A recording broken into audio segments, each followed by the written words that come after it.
ஃபுட்ஸோட millet roti mix கோதுமை கூட சரியான அளவில் பல வகையான சிறுதானியங்கள் மற்றும் கொண்டக்கடலை மக்காச்சோளம் இது எல்லாம் சேர்த்து செஞ்சது தான் இந்த மில்லட் ரோட்டி மிக்ஸ். ஸோ நார்மலாக நீங்கள் செய்கிற கோதுமை சப்பாத்தியை விட இதில் டேஸ்ட் டிஃப்ரெண்ட்டாகவும் பெட்டராகவும் இருக்கும். எப்பவும் போடுற சப்பாத்தி மாதிரி நீங்கள் இந்த மாதிரி அண்டா சப்பாத்தி போட்டு சாப்பிட்லாம். இல்லை மாவு எதுவும் புளிக்க வைக்காமல் ஊற வைக்காமல் கோதுமை தோசையாக அதே மாவில் தண்ணி ஊற்றி கரைச்சி சாப்பிட்லாம். ஸோ இது செய்கிறதுக்கு நாங்கள் கோதுமை எடுத்திருக்கோம், கருப்பு கொண்டக்கடலை, பச்சை பயிறு, ஒயிட் கொண்டக்கடலை, மக்காச்சோளம், அயன் சத்துக்காக கம்பு. ஸோ கம்பில் தான் அயன் அண்ட் கால்சியம் ஸ்ட்ரென்த் ரொம்ப நிறையவே இருக்குது.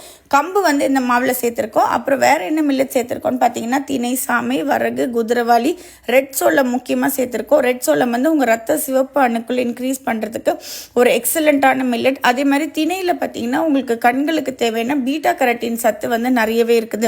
ஸோ இந்த மாதிரி ஒவ்வொரு மில்லட்ஸ்லேயும் உள்ள ஒவ்வொரு சத்து இருக்குது. எல்லா மில்லட்ஸும் நம்ம மில்லட் ரோட்டி மிக்ஸில் ஆட் பண்ணுறதுனால எவ்ரிடே ஒரு போர்ஷன் ஆஃப் மில்லட்ஸை நம்ம சாப்பிடக்கூடிய அந்த பெனிஃபிட்ஸ் நம்ம உடலுக்கு சேரும்.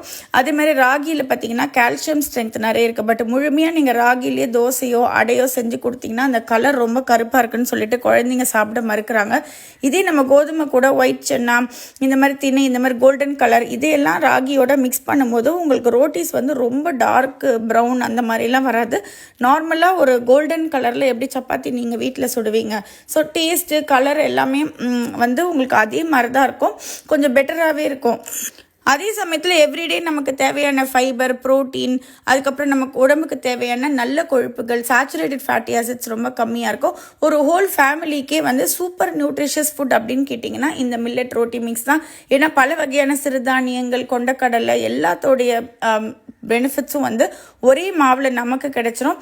இதை கோதுமை தோசையாக ஊற்றலாம், இல்லை ரவை மிக்ஸ் பண்ணி நீங்கள் இந்த மாதிரி கோதுமை ரவை தோசையாக ஊற்றி சாப்பிட்லாம். இன்கேஸ் உங்களுக்கு தோசை மாவு வீட்டில் இல்லை, மாவு அரைக்கணும், புளிக்க வைக்கணும், அந்த மாதிரி பிரச்சனை இல்லை. ஸோ ரவை தோசையாக சாப்பிட்டாலும் சூப்பராக இருக்கும். நார்மலாக கோதுமை தோசை கல் தோசை மாதிரியும் நீங்கள் சுட்டு சாப்பிட்லாம். சப்பாத்தியும் இதில் சூப்பராக இருக்கும். சப்பாத்தி செய்கிறது ரொம்ப ரொம்ப ஈஸி. தேவையான அளவு மில்லட் ரோட்டி மிக்ஸை பவுலில் எடுத்துகிட்டு சால்ட் அண்ட் தண்ணி தெளித்து கோதுமை மாவு பிசைகிற மாதிரியே பிசைக்கலாம். இது டேஸ்ட் ஏன் டிஃப்ரெண்ட்டாக பெட்டராக இருக்கும் அப்படின்னு சொல்கிறேன், நம்ம சன்னாலாம் ஆட் பண்ணியிருக்கோம்ல. ஸோ அதனால் டேஸ்ட் ஒரு பிளாண்டாக இல்லாமல் ஒரு ரிச்சான டேஸ்ட்டு கொடுக்கும். ப்ளஸ் மில்லட்ஸு நம்ம டயட்டில் ஆட் பண்ண ஆப்ஷன் கிடைக்கும். இதுலேயே நீங்கள் ஃபுல்கா இந்த பால் ஊற்றி சர்க்கரை எல்லாம் போட்டு பிசைகிறாங்களா அதே மாதிரி மெத்தடில் கூட நீங்கள் நான் எல்லாமே இதே மாவில் பண்ணிக்கலாம். இது ஹெல்த்துக்கு நிறைய ஃபேட்டி லிவர் பிரச்சனை உள்ளவங்களுக்கு, வெயிட் லாஸ் பண்ணணும்னு நினைக்கிறவங்களுக்கு எக்ஸலண்ட் ஆப்ஷன். ஏன்னா ஃபைபர்லாம் ஆட் ஆகுது இல்லையா.